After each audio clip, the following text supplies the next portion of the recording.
Hello student, good morning, नमस्कार। स्वागत है आप सबका यूट्यूब चैनल कोटा डोड एजुकेशन पर। और स्टूडेंट्स, हम चैप्टर नंबर 2 पढ़ रहे हैं, स्थिर विद्युत विभव तथा धारिता। और उसके आज हम टॉपिक 2.7 पर आ चुके हैं, आवेशों के निकाय की स्थितिज ऊर्जा। स्थितिज ऊर्जा क्या होती है, इसके बारे में मैंने आपको चैप्टर के शुरुआत में भी थोड़ा बताया था, ठीक है ना। तो उस कंसेप्ट को बढ़िया दोबारा रिकॉल कर लेते हैं ताकि हमें इस टॉपिक को समझने में ज़्यादा आसानी रहे। तो देखो, वहाँ पर हमने जो बताया था, मैंने आपको बताया था कि जैसे कोई आवेश है और उसको आप किसी विद्युत क्षेत्र में लेकर आ रहे हैं। विद्युत क्षेत्र होना जरूरी है, ठीक है ना। तो वहाँ पर विद्युत क्षेत्र अगर रहेगा तो किसी बिंदु ए से बिंदु बी तक अगर हम परीक्षण आवेश Q0 को लेके आ रहे हैं तो हमें कार्य करना पड़ेगा, ठीक है ना। और जो कार्य हम करते हैं उसका अगर हम मान प्रति एकांक आवेश निकाल लें, मतलब उसमें Q0 का अगर हम भाग दे दें, ठीक है ना, ए से बी आने में, तो वह उन दोनों बिंदुओं के बीच का विभवांतर बन जाता है। तो उसको हमने लिखा था VB माइनस VA। तो इस तरीके से हम यहाँ पर विभवांतर का मान निकाल सकते हैं। अब इसी फॉर्मूले को हम मॉडिफाई करें तो हम इस Q0 को इधर लेके जाएं तो WAB का मान हमारे पास आ जाएगा Q0 VB माइनस VA। तो अपने को डायरेक्टली ये वाला रूल ध्यान रखना है, ठीक है ना। इसको इस तरीके से आप इस फॉर्म में ध्यान रखें। इसके अलावा हम ये भी जानते हैं कि ये जो कार्य है ये बाह्य कार्य है, और बाह्य कार्य जो होता है वह स्थितिज ऊर्जा में परिवर्तन के बराबर होता है, क्योंकि वास्तव में यहाँ आवेश की स्थिति चेंज हो रही है, ठीक है ना। तो उस स्थितिज ऊर्जा परिवर्तन को भी आप चाहो तो डायरेक्टली इससे निकाल सकते हो, ठीक है ना। तो बाह्य कार्य बराबर स्थितिज ऊर्जा में परिवर्तन, ये अपन ने वहाँ पढ़ लिया था। इसके अलावा मान लो अगर आप आवेश को विद्युत क्षेत्र में अनंत से लेके आ रहे हैं, ठीक है ना, अनंत से लेकर आ रहे हैं और किसी बिंदु P तक लेकर हम आ रहे हैं, तो बिंदु P पर जो विभव बनेगा वो V, अपन इसको V लिख सकते हैं या इस चाहें तो इसको VP भी लिख सकते हैं। अलग अलग लेखक अलग अलग तरीके से लिखते हैं। बहुत से लेखक इसको VP लिखते हैं, बहुत से इसको V/R लिखते हैं, ठीक है ना। तो डिपेंड करता है कि वहाँ सिचुएशन किस तरीके की है। तो फिलहाल मैं इसको V लिख देता हूँ। तो V बराबर हो जाएगा W/Q0, अनंत से आने में किया गया कार्य और लाए गए आवेश का अनुपात। इसी को अगर अपन यहाँ गुणा इधर कर दें तो डायरेक्टली कार्य बराबर हमारे पास हो जाएगा Q0 × V। और इसको हम चाहे तो जिस बिंदु पर हम आ रहे हैं उस बिंदु पर स्थितिज ऊर्जा का मान भी कह सकते हैं।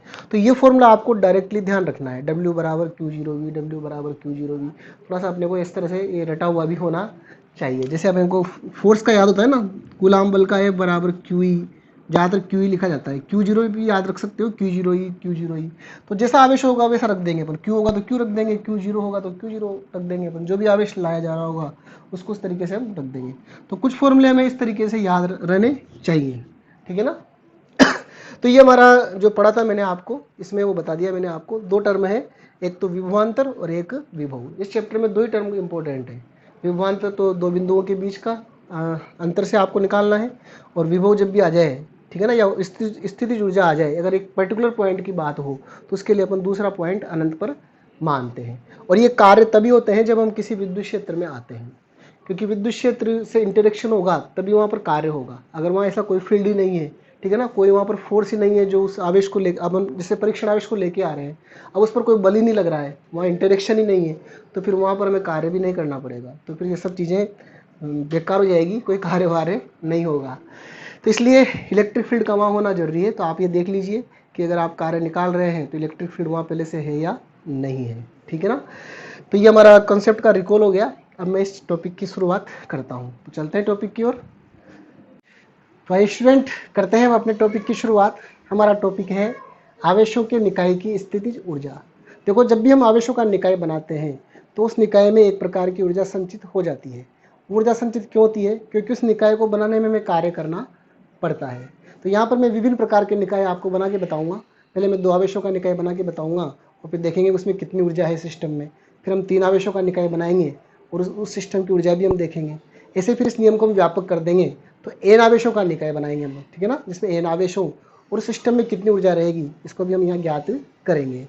तो देखो, यहाँ पर मैंने सबसे पहले टॉपिक लिया है दो आवेशों के निकाय की स्थितिज ऊर्जा। पहले मैं चित्र के माध्यम से समझाता हूँ आपको कैसे बनाना है आपको निकाय। तो शुरू में अपने आवेश हमको अनंत पे लेने हैं। मान लो दो आवेश Q1 और Q2 हमारे पास प्रारंभ में कहाँ पर है? अनंत पर है। अब इनका निकाय बनाने का मतलब है कि इनको हम किसी दूरी R पर लाकर बिंदुओं A व B पर जमा देंगे। जैसे Q1 को तो मैं A पर लेके आ जाऊँगा और Q2 को मैं B पर लेकर आऊँगा और इनको परस्पर सापेक्षिक दूरी R पर हम स्थित कर देंगे। तो यहाँ हमारा एक निकाय बन जाएगा। इस निकाय के बनने में इस सिस्टम में जो ऊर्जा संचित होगी वह हमें ज्ञात करनी है, ठीक है ना। और ऊर्जा क्यों संचित होगी, क्योंकि जब हम आवेशों को लाके यहाँ जमाएंगे तो यहाँ पर हमें कार्य करना पड़ेगा, ठीक है ना। आवेश Q1 पर है, यहाँ तक लाएंगे तो कार्य करना पड़ेगा, तो वो कार्य होने के कारण इस सिस्टम में ऊर्जा संचित होगी। तो देखो यहाँ लिखा हुआ है, माना दो आवेश Q1 व Q2 प्रारंभ में अनंत पर हैं, हमें इन आवेशों को क्रमशः बिंदु A व B पर सापेक्षिक दूरी R तक लाना है, ठीक है ना। तब इस निकाय को बनाने में किया गया कार्य संचित ऊर्जा के तुल्य होगा, ठीक है। अब मैं सबसे पहले क्या करता हूँ, देखो कि Q1 को लेकर आता हूँ, Q1 को मैं बिंदु A पर लेकर आता हूँ, किसी पाथ के द्वारा, कोई रास्ता है उसके द्वारा हम इसको लेकर आते हैं। तो ये Q1 हमारा A पर आ गया और मान लेते हैं कि यहाँ तक लाने में किया गया कार्य W1 है, ठीक है ना। W1 कार्य में करना पड़ रहा है। तो देखो आवेश Q1 को बिंदु A पर लाने में किया गया कार्य W1, और W1 का मान 0 आएगा। 0 क्यों आया भाई, ठीक है ना। 0 इसलिए आया क्योंकि आवेश Q1 को जब आप लेके आ रहे हो तो Q1 के लिए यहाँ पर कोई इलेक्ट्रिक फील्ड पहले से मौजूद नहीं है, हमें कोई इलेक्ट्रिक फील्ड नहीं दिया गया है, या यहाँ पहले से कोई आवेश भी नहीं है। तो ये किसी भी इस आवेश Q1 पर किसी भी कारण से बल नहीं लगता। अगर कोई विद्युत क्षेत्र होता इस पर बल लगता, ठीक है ना, और बल लगता तभी क्या बनती, कार्य होता और तभी ऊर्जा बनती। मैंने बताया था आपको कि कार्य होने के लिए इंटरेक्शन होना जरूरी है। तो यहाँ पर इसके साथ इंटरेक्ट करने वाला कोई फील्ड यहाँ पर पहले से उपस्थित नहीं है, इसलिए हम कहेंगे कि W1 का मान जो होगा वह 0 होगा। इस बात को हमेशा ध्यान रखें, जब तक आवेश पे कोई इंटरेक्शन नहीं होगा, आवेश पर कोई आकर्षण या प्रतिकर्षण का बल नहीं लगेगा, तब तक वहाँ पर उस सिस्टम में कार्य या ऊर्जा नहीं बनेगी। इसीलिए यहाँ W1 का मान 0 आ गया, तो कोई भी विद्युत क्षेत्र उपस्थित नहीं है, इसका कारण हो जाएगा। इसके बाद हम क्या करते हैं, Q2 को लेकर आते हैं। तो Q2 को हम किसी अन्य पथ से, अपने पाथ से, ठीक है ना, और हम बिंदु B पर लाते हैं इसको, और इसमें किया गया कार्य आप W2 मान लो, ठीक है ना। तो अब यहाँ W2 कार्य जो है वह 0 नहीं आएगा। वह 0 क्यों नहीं आएगा, क्योंकि W2 जो है, जो Q2 है वह Q1 के विद्युत क्षेत्र में आ रहा है, क्योंकि Q1 पहले से यहाँ जमा है, तो Q1 ने अपना विद्युत क्षेत्र फैला दिया है चारों ओर, और उसके विद्युत क्षेत्र में Q2 आ रहा है, इसलिए यहाँ पर Q2 को लाने में किया गया कार्य 0 नहीं होगा, ठीक है ना। तो आवेश Q2 को बिंदु B तक लाने में किया गया कार्य W2 बराबर, ये मैंने लिखा है VB - 0। ये मैंने कैसे लिखा, सॉरी एक मिनट, यहाँ पर तो कोई मिनट, W2 बराबर, यहाँ Q2 भी आएगा, Q2 VB - 0। ये मैंने कैसे लिखा आप ध्यान देना, हमने एक फॉर्मूला पढ़ा था आवेश को लाने में किया गया कार्य, परीक्षण आवेश को VB - VA, ठीक है ना। इस फॉर्मूले का भी यूज कर सकते हो, और चूंकि हम अनंत से ला रहे हैं तो चाहे तो आप W बराबर Q0V का भी यूज कर सकते हो, पर मैं इससे समझा देता हूँ आपको, ठीक है ना। तो यहाँ पर देखो हम क्या कर रहे हैं, कौन से आवेश को लेकर आ रहे हैं, हम Q2 को लेकर आ रहे हैं, तो Q0 की जगह तो आ जाएगा Q2, ठीक है ना। और कहाँ पर ला रहे हैं हम, बिंदु B पर, तो बिंदु B पर ला रहे हैं, तो बाद का मान बिंदु B बन गया। और पहले हम कहाँ पर हैं, पहले हम अनंत पर हैं, तो अनंत पे जो ऊर्जा होती है वो 0 होती है, तो यहाँ पर VA का मान जो बनेगा वो 0 बन जाएगा, इसीलिए मैंने यहाँ पर VB - 0 लिखा है। तो इस तरीके से हमारे पास आ जाएगा W2 बराबर Q2 VB। तो यहाँ पर मेरे को VB का मान रखना पड़ेगा। अब VB क्या है भाई, तो VB क्या है, देखो बिंदु B पर विभव है, बिंदु B पर विभव कौन बना रहा है, बिंदु B पर विभव बन रहा है Q1 के कारण, तो हम कहेंगे कि VB क्या है, यहाँ पर आवेश Q1 के कारण बिंदु B पर विभव है, ठीक है ना। तो यहाँ पर हम बिंदु B पर विभव निकाल लेंगे आवेश Q1 का, तो आवेश Q1 का विभव आएगा वहाँ पर KQ1/R, ठीक है ना, क्योंकि R दूरी पर विभव का फॉर्मूला KQ/R होता है, तो उस नियम से मैंने यहाँ पर इसको लिख दिया है। तो अब W2 का अपन टोटल कैलकुलेट करें तो आ जाएगा KQ1Q2/R। तो ये W2 कार्य हमारे लिए हो गया है, ठीक है ना। तो दोनों कार्य मैंने निकाल लिए। अब मैं दोनों कार्यों का कुल कार्य निकालता हूँ और उससे फिर हम सिस्टम की ऊर्जा को ज्ञात करते हैं। तो चलते हैं आगे, थोड़ा मेरे को मिटाना पड़ेगा पहले यहाँ पर। तो अब देखो यहाँ पर कुल कार्य कितना होगा, निकाय को बनाने में किया गया कुल कार्य W बराबर, दोनों का योग हो जाएगा W1 + W2। W1 हमारे पास 0 आया था और W2 का मान KQ1Q2/R, दोनों को जोड़ देंगे तो कुल कार्य हमारे पास आ जाएगा KQ1Q2/R। अब जितना कार्य हम करते हैं उतनी ही सिस्टम में ऊर्जा संचित होती है, तो इसका मतलब किया गया बाह्य कार्य ये संचित ऊर्जा के तुल्य होता है, अतः यही ऊर्जा हम U मान लेंगे संचित ऊर्जा सिस्टम की। तो U बराबर W बराबर KQ1Q2/R। तो U का फाइनल फॉर्मूला आ गया हमारे पास KQ1Q2/R। तो ये फॉर्मूला आपको बहुत अच्छी तरीके से याद रखना है, ठीक है ना, ये हमारे लिए हर जगह काम आता है ये फॉर्मूला। जहाँ भी हम सिस्टम की बनाने की बात करेंगे तो ये फॉर्मूला हमारे लिए बहुत यूज़फुल रहेगा। और यहाँ पर हमें Q1 और Q2 चिन्ह सहित लेने हैं, ये बात आपको ध्यान रखनी है, ठीक है। क्योंकि ऊर्जा जो है स्थिति अदिश राशि है, तो अदिश राशियों में आवेश हमेशा चिन्ह सहित लिए जाते हैं। देखो यहाँ नोट में एक कुछ पॉइंट्स लिखे हुए हैं। ये लिखा हुआ है, यदि आवेशों के मध्य प्रतिकर्षण का बल होता है तब WEXT मतलब बाह्य कार्य या U इक्वस टू पॉजिटिव होता है, मतलब स्थितिज ऊर्जा उस सिस्टम की धनात्मक होती है। तो आप इस फॉर्मूले से भी इसको चेक कर सकते हैं। देखो आप अगर मान लो Q1 और Q2 जो रहेंगे पॉजिटिव रहेंगे, मान लो, तो दोनों के बीच कौन सा बल रहेगा? प्रतिकर्षण का, क्योंकि दोनों की प्रकृति एक जैसी है। और जब ये दोनों पॉजिटिव रखोगे तो U का मान आपके पॉजिटिव ही आएगा। इसी प्रकार अगर मान लो दोनों के मध्य आकर्षण का बल है, अब आकर्षण का बल कब रहेगा? जब एक पॉजिटिव और एक नेगेटिव हो, तो उस समय क्या होगा? इस U का मान नेगेटिव निकलेगा, मतलब किया गया बाह्य कार्य या ऊर्जा सिस्टम की क्या आएगी? नेगेटिव आएगी। तो ये आप फॉर्मूले से तो निकाल ही सकते हो, पर आप इसको एक तरीके से चाबी की तरह या की तरह याद रखो। इसको की पॉइंट बनाओ आप, कि जब भी आपको लगता है किसी सिस्टम में आवेशों के बीच प्रतिकर्षण का बल लग रहा है, तो हमेशा मानो कि वहाँ पर आपको कार्य धनात्मक करना पड़ेगा। वास्तव में वहाँ कार्य आपको करना पड़ेगा। आवेशों के बीच प्रतिकर्षण का बल लग रहा है तो धनात्मक कार्य करना पड़ेगा। धनात्मक कार्य का मतलब हो गया कि उस सिस्टम की ऊर्जा पॉजिटिव आएगी, ठीक है ना। और अगर आपको लगता है कि वहाँ आवेशों के मध्य आकर्षण का बल है, तो आकर्षण के बल में हमेशा आपको कार्य ऋणात्मक करना पड़ेगा और उस सिस्टम की ऊर्जा नेगेटिव आएगी। और ये रूल हर जगह काम करता है। आप चुंबकीय क्षेत्र में हो, आप गुरुत्वाकर्षण क्षेत्र में हो, आप कहीं भी हो, आप ये रूल हर जगह लगा सकते हो। अगर आपको लगता है कि यहाँ प्रतिकर्षण का बल काम कर रहा है हमारे सिस्टम में, तो निश्चित मानो कि वहाँ कार्य धनात्मक होगा और ऊर्जा भी धनात्मक बनेगी। और आपको लगता है कि सिस्टम में हमें आकर्षण के बल लग रहे हैं, तो वहाँ पर कार्य हमेशा ऋणात्मक होगा और ऊर्जा भी इसकी क्या आएगी? नेगेटिव आएगी। तो इसको की पॉइंट की तरह बनाकर आप याद रखें, बहुत हेल्पफुल रहेगा आपके लिए, ठीक है ना। ये हो गया दो आवेशों की निकाय की स्थितिज ऊर्जा। अब मैं आगे चलता हूँ तीन आवेशों की निकाय की स्थितिज ऊर्जा पर। चलते हैं आगे। तो आइए स्टूडेंट, बनाते हैं तीन आवेशों का निकाय। देखो यहाँ लिखा हुआ है तीन आवेशों के निकाय की स्थितिज ऊर्जा। तो देखो चित्र से पहले समझ लेते हैं। मान लेते हैं हमारे पास तीन आवेश है Q1 Q2 Q3 और शुरू में अनंत पर हैं। हमें इनको लाकर क्रमशः बिंदु ABC पर रखना है। A पर Q1 लेके आएंगे, B पर Q2 को लेके आएंगे और C पर Q3 को लेके आएंगे। और परस्पर इनके बीच की दूरियां जो है वो मैं मानूंगा Q1 Q2 के बीच की R12। फिर जब यहाँ Q1 Q3 रहेंगे तो R13 और 2 और 3 Q2 और Q3 के बीच की दूरी R23 हम मानेंगे, ठीक है ना। तो ये चीज़ यहाँ लिखी हुई है। चित्रानुसार तीन आवेश Q1 Q2 Q3 प्रारंभ में अनंत पर है, तब हमें इन आवेशों को क्रमशः बिंदु ABC पर लाना है, ठीक है। तो इसको लाने में, इस सिस्टम को बनाने में कुल कार्य हम निकालेंगे और वो कुल कार्य ही हमारी संचित ऊर्जा के बराबर हो जाएगा, ठीक है। तो सबसे पहले हम Q1 को लेके आते हैं बिंदु A पर। तो देखो Q1 को बिंदु A पर लाने में किया गया कार्य, और ये कार्य हम जानते हैं 0 आएगा। इसके पहले मैंने आपको बताया था, क्योंकि विद्युत क्षेत्र क्या है? अनुपस्थित है। जब Q1 आ रहा है तो Q1 के लिए यहाँ पहले से कोई विद्युत क्षेत्र उपस्थित नहीं है, इंटरेक्शन नहीं है। इसका मतलब क्या होगा?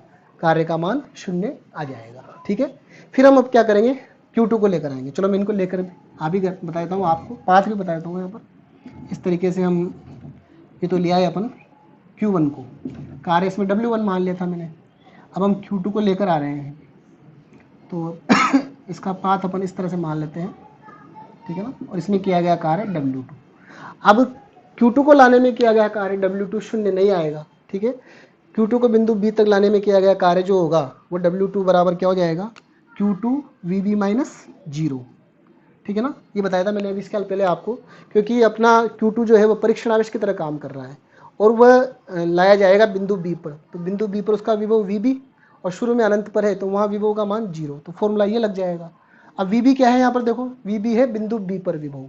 तो बिंदु B पर विभव किसके कारण बन रहा है? बिंदु B पर विभव बन रहा है Q1 के कारण, क्योंकि जो Q1 है हमारा आवेश वो क्या कर रहा है? यहाँ पर विद्युत क्षेत्र बना रहा है और उसके विद्युत क्षेत्र में हम Q2 को लेकर आ रहे हैं, इसलिए बिंदु B पर विभव बनाएगा Q1। तो Q1 का विभव रहेगा वो VB बराबर आवेश Q1 के कारण बिंदु B पर विभव। तो मैंने यहाँ पर देखो विभव का मान रख दिया K Q1 बटा R12, क्योंकि इससे बिंदु B की दूरी जो है वो R12 मानी है, इसलिए नीचे हमने R12 का यूज कर लिया। तो इस तरह से W2 का मान हमारे पास आ जाएगा K Q1 Q2 बटा R12, ठीक है ना। अभी अपना तीसरा आवेश बाकी है। अब मैं तीसरे आवेश को लेकर आऊँगा बिंदु C पर, तो थोड़ा मेरे को मिटाना पड़ेगा यहाँ पर वापस।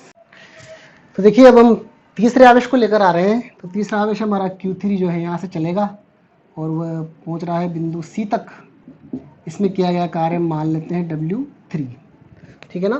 तो Q3 को बिंदु C तक लाने में किया गया कार्य क्या होगा, W3 बराबर Q3 को लेके आ रहे हैं इसलिए Q3 परीक्षण आवेश की तरह काम करेगा।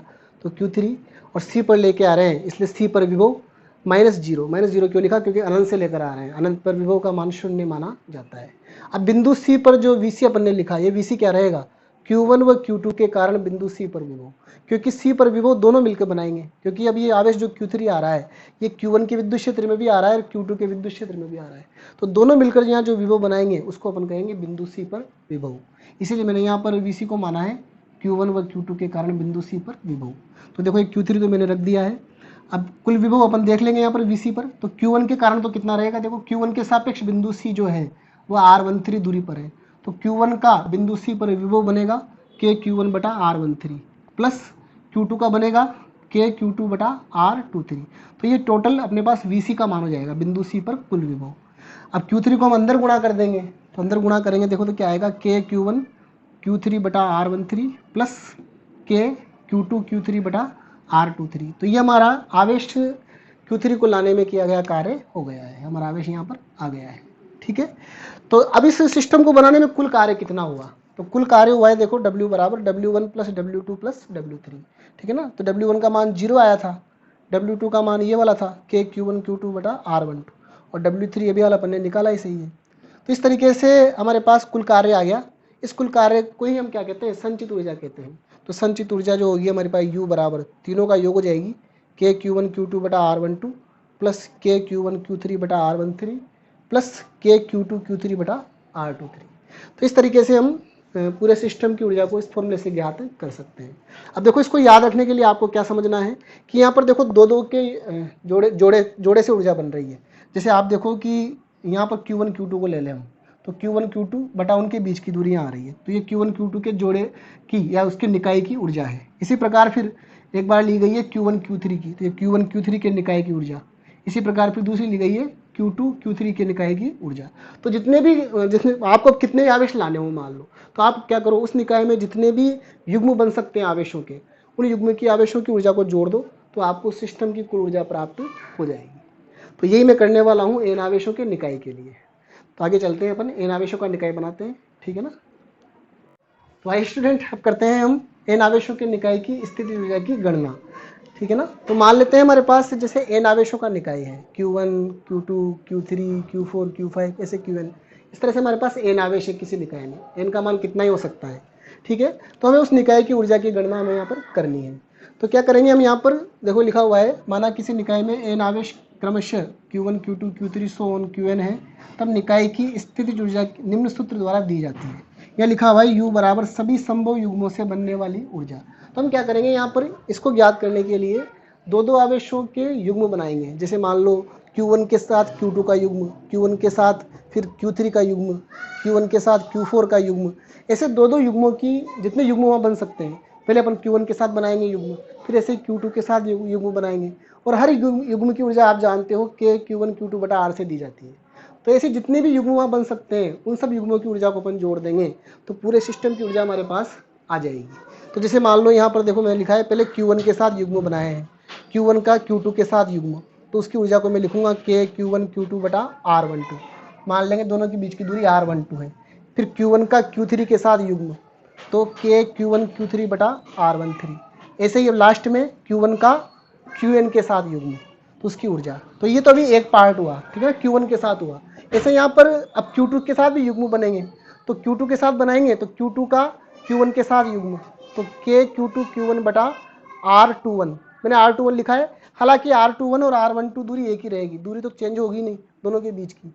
अब आप देखो कि ये जो टर्म है, अगर अपन Q2 के साथ युग्म बना रहे हैं तो ये टर्म देखो यहाँ पर रिपीट हो रही है, ये भी Q1 Q2 के युग्म की ऊर्जा है और ये भी Q1 Q2 के युग्म की ऊर्जा है। तो जब अपन इस तरह से इसको व्यापक रूप में लिखते हैं तो एक ऊर्जा, एक युग्म की ऊर्जा दो बार आ रही है, ठीक है ना, और ऐसा हर जगह होगा इसमें, ठीक है ना। जैसे अपन ने Q2 के साथ बनाए, Q2 का Q3 के साथ, Q2 का फिर Q3 के साथ, ऐसा Q2 का Qn के साथ। ऐसे फिर अपन क्या करेंगे, तीसरे आवेश के साथ बनाएंगे, तीसरे आवेश का पहले के साथ, तीसरे का दूसरे के साथ, तीसरे का चौथे के साथ, तीसरे का पांचवें के साथ, उसके लिए भी लिखना पड़ेगा अपने को।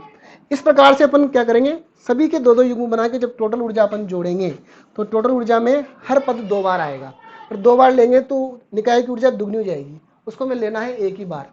तो यहाँ पर जब मैं इसको समेशन रूप में लिखूंगा तो देखो आप यहाँ ध्यान देना, निकाय की कुल ऊर्जा U बराबर आएगी हाफ समेशन के क्यू आई क्यू जे बटा आर आई जे। यहाँ पर क्यू आई और जे क्या कर रहे हैं, कोई भी दो आवेश जो अपन ले रहे हैं यहाँ पर उनके क्रमांक को व्यक्त कर रहे हैं, आई व आवेश और जे व आवेश। और आई और जे के मान तो अपन यहाँ पर ले ही लेंगे, 1 से लेकर n तक रहेंगे। आई का मान भी 1 से लेकर n तक रहेगा और जे का मान भी 1 से लेकर n तक रहेगा और आर आई जे रहेगी उन युग्मों के बीच की दूरी। अब मैंने यहाँ पर आगे देखो हाफ लगा दिया है। हाफ क्यों लगाया, क्योंकि मैंने आपको भी हाल बताया ना कि हर युग्म क्या होता है इसमें, जैसे यहाँ पर ये ऊर्जा रिपीट हो रही है, ये Q1 Q2 की ऊर्जा यहाँ भी आ रही है और यहाँ पर भी आ रही है, तो ये पद 2 बार आता है। तो ऐसे हर पद 2 बार जुड़ता है, तो उसको अपने को आधा करने के उसको एक ही बार लेने के लिए आपको यहाँ पर हाफ लगाना पड़ेगा, ठीक है ना। तो ये इस तरीके से हम क्या कर सकते हैं, किसी भी n आवेश की निकाय की स्थितिज ऊर्जा को ज्ञात कर सकते हैं। तो अपने ये आवेशों की निकाय की स्थिर ऊर्जा का टॉपिक यहाँ पर कंप्लीट हो गया है। अब मैं इससे रिलेटेड कुछ न्यूमेरिकल आपको यहाँ पर बताता हूँ। तो चलते हैं न्यूमेरिकल की ओर। तो आइए स्टूडेंट, क्वेश्चन टाइम आ गया हमारा, अब चलते हैं। तो एक क्वेश्चन मैंने लिया है यहाँ पर देखो कि 3 समान आवेश Q को अनंत से किसी ए भुजा के त्रिभुज के शीर्षों पर लाते हैं। कोई हमारे पास ए भुजा का कोई त्रिभुज है, उसके शीर्षों पर हम अनंत से 3 आवेश लेकर आ रहे हैं, ठीक है ना। जैसे पहले शीर्ष पर रख दिया, दूसरे शीर्ष पर रख दिया, तीसरे शीर्ष पर रख दिया और सब भुजाएं ए है, तो ये त्रिभुज समबाहु होगा।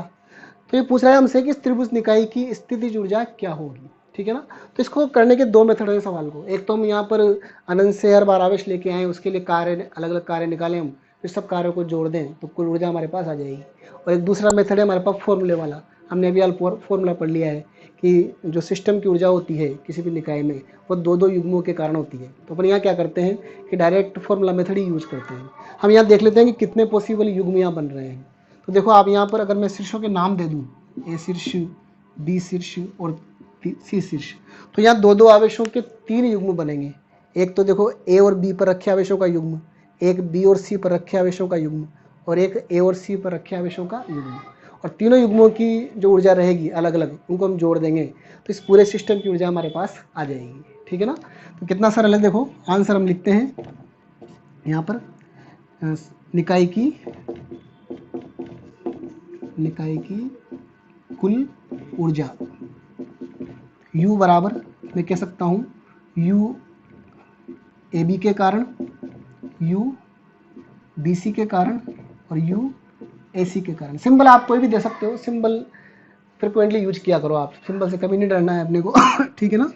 तो ए बी के निकाय की ऊर्जा, तो ए और बी के निकाय की ऊर्जा देखो क्या बनेगी, के Q1 Q2 बटा आर, दोनों के बीच की दूरी यहाँ पर ए है इसलिए ए आ जाएगा, प्लस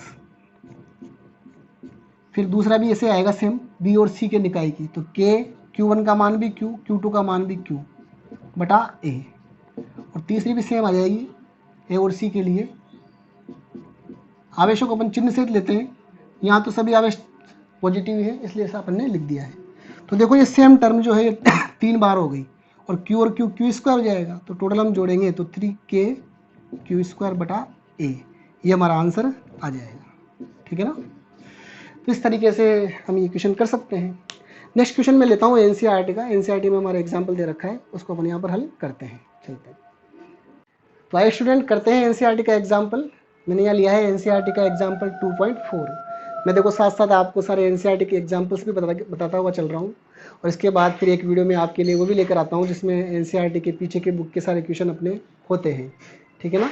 तो यहाँ पर आपका पूरा सिलेबस विद क्वेश्चन कवर हो रहा है, तो आप बिल्कुल 100 में से 100 मार्क्स ला सकते हैं, बस आप मेरे साथ पूरी तरीके से जुड़े रहे, ठीक है ना। तो यहाँ पर देखो मैं पढ़ता हूँ मैं क्वेश्चन को। चित्र में दर्शाए अनुसार 4 आवेश डी भुजा वाले वर्ग ए बी सी डी के शीर्षों पर अवस्थित हैं। यहाँ पर डी भुजा का कोई वर्ग है, ये ए बी सी डी, इसके शीर्षों पर 4 आवेश आपको दिखाए गए हैं, plus Q, minus Q, plus Q और माइनस क्यू। और हम जानते हैं वर्ग की सभी भुजाएं बराबर होती हैं। तो 2 क्वेश्चन आपसे पूछे गए हैं, इस व्यवस्था को एक साथ बनाने में किया गया कार्य कितना होगा, इस व्यवस्था को बनाने में कितना कार्य होगा।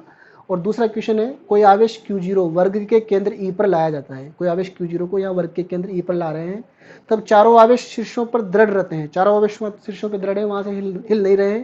तो ऐसा करने के लिए हमें कितना अतिरिक्त कार्य करना होगा। तो इस तरह से हमें 2 क्वेश्चन के आंसर यहाँ देने हैं। सबसे पहले मैं पहले क्वेश्चन का आंसर आपको यहाँ पर देता हूँ। तो देखो इस व्यवस्था को एक साथ बनाने में कुल कितना कार्य हमें करना पड़ेगा।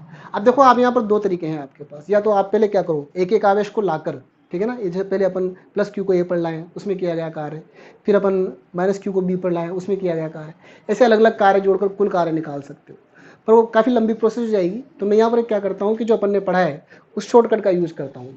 हम जानते हैं कि जब इस सिस्टम को अपन बनाएंगे तो सिस्टम के बनने के बाद इसमें जो ऊर्जा संचित होती है वो संचित ऊर्जा ही हमारे द्वारा किए गए कुल कार्य के बराबर होती है, क्योंकि जितना कार्य हम करते हैं उतनी ऊर्जा संचित होती है। तो मैं क्या करूँगा, इस सिस्टम की ऊर्जा निकाल लूँगा, जिस सिस्टम की जितनी ऊर्जा होगी वही हमारे द्वारा किया गया कार्य होगा। तो देखो यहाँ पर लिखा है, यहाँ किया गया कुल कार्य W बराबर रहेगा संचित ऊर्जा के बराबर। अब ऊर्जा कितनी संचित होगी, तो मैंने बताया था आपको कि यहाँ जितने युग्म हैं उन युग्मों की टोटल ऊर्जा ही संचित ऊर्जा बनती है, ठीक है ना। तो यहाँ पर अपन क्या करेंगे, सभी पॉसिबल युग्म देख लेंगे। तो देखो अगर ए के साथ देखें तो ए के साथ बी का ए के साथ बी का युग्म, ए के साथ सी का युग्म और ए के साथ डी का युग्म, 3 युग्म तो ये बन जाएंगे। फिर बी के साथ लेंगे तो बी का सी के साथ युग्म और बी का डी के साथ युग्म, ठीक है ना। तो ये 2 युग्म ये बन जाएंगे 5 और एक बन जाएगा सी के साथ डी का युग्म, 6 युग्म बनेंगे अपने पास। तो 6 युग्मों की टोटल ऊर्जा अपन जोड़ देंगे तो सिस्टम की ऊर्जा में प्राप्त हो जाएगी। तो देखो मैंने यहाँ लिखा है ए का बी के साथ ए बी के युग्म की ऊर्जा, ए सी के युग्म की ऊर्जा, ए डी के युग्म की ऊर्जा। फिर यहाँ मैंने ले लिया बी की सी के साथ ऊर्जा, बी की डी के साथ ऊर्जा। मैंने यहाँ बी की ए के साथ इसलिए नहीं ली दोबारा क्योंकि बी की ए के साथ यहाँ आ चुकी है, रिपीट नहीं करेंगे अपन, ठीक है ना। इसी प्रकार फिर सी की डी के साथ ऊर्जा।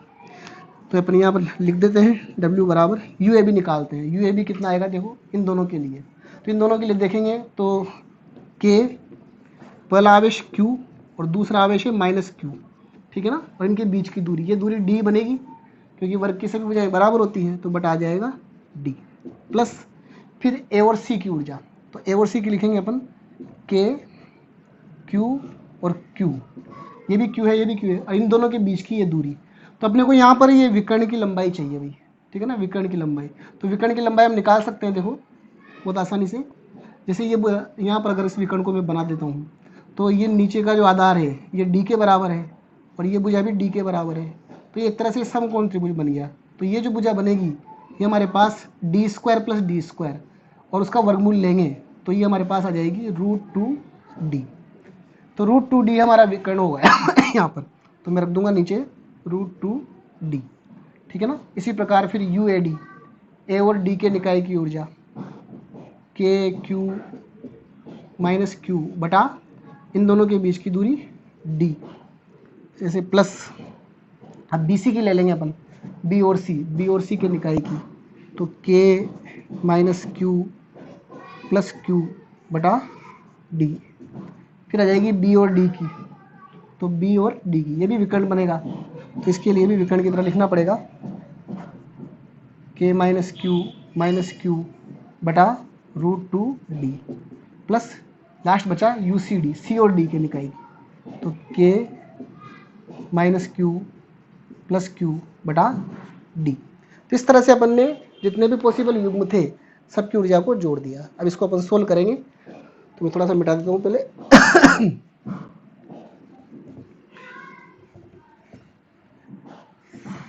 आप देखो इसमें जो कॉमन आ रहा है अपन उसको कॉमन ले लेते हैं। W बराबर मैं यहाँ पर KQ² बटा D को कॉमन ले लेता हूँ, ठीक है ना। चिन्ह का ध्यान रखूंगा मैं, तो KQ² D जो है सब में बनेगा। अब यहाँ देखो क्या रह जाएगा, यहाँ पर जब KQ² बटा D बाहर ले लेंगे तो यहाँ -1 रह जाएगा, -1। यहाँ पर KQ² बटा D बाहर ले लेंगे तो 1/√2 बचेगा। यहाँ पर KQ² बटा D जब बाहर ले लेंगे तो -1 बचेगा। ऐसे यहाँ पर भी -1 बचेगा, यहाँ पर ये माइनस माइनस प्लस हो जाएगा तो ये प्लस का 1/√2 आ जाएगा, और इसमें भी हमारे पास -1 बचेगा। इस तरीके से ये मैंने सबको जोड़ दिया है। अब देखो W बराबर हमारे पास आ गया KQ² बटा D, और ये -1 हो गया, और 1/√2 2 बार हो गया, ठीक है ना। तो ये बन जाएगा 2/√2, क्योंकि 2 बार हो गया ना, 1/√2 2 बार, तो 2 बार 1/√2 और माइनस के 4। इसको जब आगे सोल्व करेंगे तो √2 को √2 बार काट देता है, क्योंकि 2 का मतलब √2 इंटू √2 होता है, तो एक बार ये √2 बन जाएगा, तो KQ²/D इंटू √2 - 4। ये हमारा इसमें आंसर आ जाएगा पहले क्वेश्चन का। ठीक है, तो यहाँ पर दूसरे क्वेश्चन को अपन आंसर देते हैं। इसमें कह रहा है अपने से ये कि कोई आवेश Q0 को वर्ग के केंद्र E पर लाने में कितना अतिरिक्त कार्य में करना पड़ेगा। तो हमने पढ़ रखा है कि कार्य जो होता है, कार्य बराबर होता है आवेश इंटू जिस बिंदु पे लाया जा रहा है वहाँ पर विभव, तो Q0 इंटू वी आएगा। अब देखो यहाँ पर V जो है विभव बनेगा इस बिंदु पर, वो चारों आवेशों के कारण बनेगा, तो हमें चारों का यहाँ टोटल विभव निकालना पड़ेगा, वही बिंदु E पर विभव कहलाएगा। और विभव निकालने के लिए हमें यहाँ पर इन दूरियों की आवश्यकता पड़ेगी, ए दूरी, बी दूरी, सी दूरी और डी दूरी, क्योंकि आवेश से दूरियाँ आवश्यक होती है। तो यहाँ पर देखो मैं सममिति से एक चीज़ कह सकता हूँ, सममिति से क्या होगा, ए बराबर होगा बी बराबर होगा सी बराबर होगा डी। और मैं चारों दूरियों को थोड़ी देर के लिए, जैसे अपना विकर्ण √2d आया था, तो √2d का आधा होगा वो, √2d का आधा, ठीक है ना। विकर्ण की जो लंबाई होती है उसकी आधी लंबाई होती है, तो अपन इसमें हाफ 2 का भाग दे देंगे, तो d/√2 हमारे पास इन चारों का मान बन जाएगा। तो अब मैं इसको निकालता हूँ, W बराबर Q0, तो V का मान निकालेंगे, तो V का टोटल मान यहाँ आएगा, देखो पहले A के कारण, तो A के कारण बनेगा KQ बटा d/√2, फिर B वाले के कारण बनेगा K माइनस Q बटा d/√2, फिर C वाले के कारण KQ बटा d/√2, और D वाले के कारण प्लस K माइनस Q बटा d/√2। तो आप देखो कि ये सब टर्म जो है एक जैसी है, और इसमें 2 टर्म तो माइनस की है और 2 टर्म प्लस की है, तो सब कैंसिल हो जाएगी। तो W बराबर हमारे पास आ जाएगा Q0 इंटू वी, मतलब कुल कार्य जो होगा वो 0 प्राप्त हो जाएगा। तो हमें आवेश को केंद्र पर लाने में कोई भी कार्य यहाँ पर नहीं करना पड़ेगा। तो अच्छा क्वेश्चन है, अपना क्वेश्चन सोल्व हो गया है, ठीक है ना। एक और लास्ट क्वेश्चन मैं आपको बताता हूँ, फिर अपना टॉपिक हम समाप्त करेंगे। स्टूडेंट करते हैं एक और क्वेश्चन मैंने पहले इसमें सोल्व कर रखा है, मैं आपको समझा देता हूँ। एक अल्फा कण की गतिज ऊर्जा 10 मेगा इलेक्ट्रॉन वोल्ट है, ठीक है ना। इलेक्ट्रॉन वोल्ट ऊर्जा की एक इकाई होती है, इसको फिर हमें जूल में कन्वर्ट करना पड़ता है, अभी बताऊंगा मैं आपको। तथा यह टिन के नाभिक की ओर प्रक्षेपित किया गया है। इस अल्फा कण को टिन के नाभिक की ओर भेजा गया है। देखो टिन के नाभिक का परमाणु क्रमांक 50 है, तो इसकी ओर इस अल्फा कण को भेजा गया है। तब इस अल्फा कण के निकटतम पहुंच की दूरी ज्ञात कीजिए। इसका क्या मतलब हुआ, देखो अल्फा कण होता है धनात्मक, और हमारा नाभिक भी धनात्मक है, इसके पास गतिज ऊर्जा है। तो क्या होगा कि जब ये इस नाभिक की ओर बढ़ेगा तो प्रतिकर्षण बल के कारण इसकी गति ऊर्जा घटती रहेगी, और जब ये आगे बढ़ेगा तो किसी दूरी पर जाकर रुक जाएगा, ठीक है ना। मान लो इस नाभिक के सापेक्ष ये r दूरी पर जाकर रुक गया, तो इसी r को हमें ज्ञात करना है, निकटतम पहुंच की दूरी।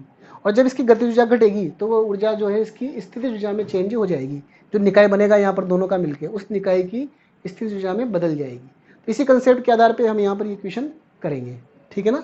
तो हमने देखो 11 क्लास में एक कंसेप्ट पढ़ा है, और इस चैप्टर के शुरुआत में भी मैंने आपको बताया था कि यहाँ पर जो बल काम करते हैं सिस्टम में, जो यहाँ पर सिस्टम में प्रतिकर्षण बल काम कर रहा है, उस बल का कार्य बराबर होगा गतिज ऊर्जा में परिवर्तन। गतिज ऊर्जा प्रमेय हमारी 11 क्लास में आती थी, तो किया गया कार्य बराबर होता है गतिज ऊर्जा में परिवर्तन, और ये स्थिर ऊर्जा के ऋणात्मक मान के बराबर होता है। जब अपन सिस्टम का कार्य लेते हैं तो वह स्थिर ऊर्जा के ऋणात्मक मान के बराबर आता है, और बाह्य कार्य लेते हैं तो फिर यहाँ प्लस आ जाता है, ठीक है ना। तो इस बात को मैं कई बार आपको इस चैप्टर में भी बता चुका हूँ, ठीक है। तो ये मैंने यूज कर लिया। अब मैं क्या करूँगा, इन दोनों का यूज करूँगा, इन दोनों का यूज करेंगे। देखो तो ये माइनस में इधर ले सकता हूँ, तो u बराबर आ जाएगा माइनस के डेल्टा k, ठीक है ना। तो यहाँ पर देखो u का मान हम रखेंगे। अब दोनों का निकाय बन गया, तो दोनों के निकाय की ऊर्जा रहेगी k q1 q2 बटा r, और बराबर रहेगा माइनस के डेल्टा k, ठीक है। अब डेल्टा k क्या बनेगा भाई, डेल्टा k बनेगा यहाँ पर बाद की गतिज ऊर्जा माइनस पहले की गतिज ऊर्जा। तो बाद में गतिज ऊर्जा इसकी 0 हो जाएगी, क्योंकि जाके रुक जाएगा, तो 0, और पहले की ऊर्जा है इसकी माइनस 10 मेगा इलेक्ट्रॉन वोल्ट। अब इस मेगा इलेक्ट्रॉन वोल्ट को मैं जूल में कन्वर्ट करूँगा, तो मेगा को तो मैं रख दूंगा 10 की घात 6, और इलेक्ट्रॉन का आवेश अपन यहाँ रख देंगे 1.6 इंटू 10⁻⁻�19। तो ये जो टर्म है इलेक्ट्रॉन वोल्ट, जो इसकी इकाई है, वो जूल में कन्वर्ट हो जाएगी, ठीक है। तो इस तरीके से इसको सोल्व करेंगे हम। तो 10 को इसके साथ ले लेंगे, 10 की घात 7, और माइनस 19 के साथ लूँगा तो पावर बचेगी माइनस के 12, तो इतनी जूल ऊर्जा हमारे पास आ जाएगी, ठीक है।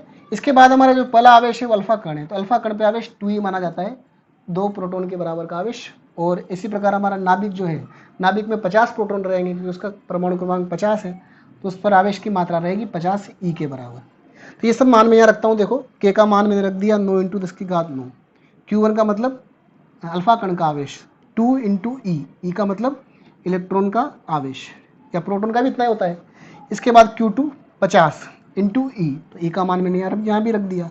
और दूरी आर में याद करनी, तो बटा में मैंने आर लिखा हुआ है बराबर माइनस डेल्टा के। तो यहाँ पर माइनस तो पहले से ही सही, एक माइनस यहाँ जब अपन रखेंगे तब आएगा, तो माइनस माइनस प्लस हो जाएगा। तो ये वाला मान मैंने यहाँ पर रख दिया है। अब मैं इस आर को तो उधर ले जाऊँगा, इस पर टर्म को नीचे ले आऊँगा, तो ये पूरी टर्म जो बनेगी वो आर के मान के बराबर बनेगी। तो आर बराबर आ जाएगा, देखो ये पूरी टर्म लिखी हुई है यहाँ पर एज इट इज, और ये पद जो बटा में आ गया। ठीक है, अब इसको जब हम सोल्व करेंगे, इसको सोल्व करने पर अगर आप पावर्स को यूज़ करके जब इसको सोल्व करोगे, तो ये मान आएगा आपके पास 14.4 × 10⁻15 मीटर। मैं इसको सोल्व करके नहीं बता रहा, आपको सोल्व करना, कोई समस्या है तो मेरे से पूछना आप, ठीक है ना। और -15 जो होती है इसको अपन फर्मी भी कहते हैं। तो कुल मिला के आर का मान हमारे पास आ जाएगा 14.4 फर्मी मीटर। तो इतनी दूरी पर जाकर ये अल्फा कण इसके समीप रुक जाएगा। ठीक है स्टूडेंट, तो आज का टॉपिक बहुत शानदार टॉपिक रहा है, इसमें काफ़ी अच्छी अच्छी बातें अपन ने सीखी है। ठीक है ना, फिर एक नए टॉपिक के साथ मैं आपसे मिलूंगा, तब तक के लिए बाय, थैंक यू।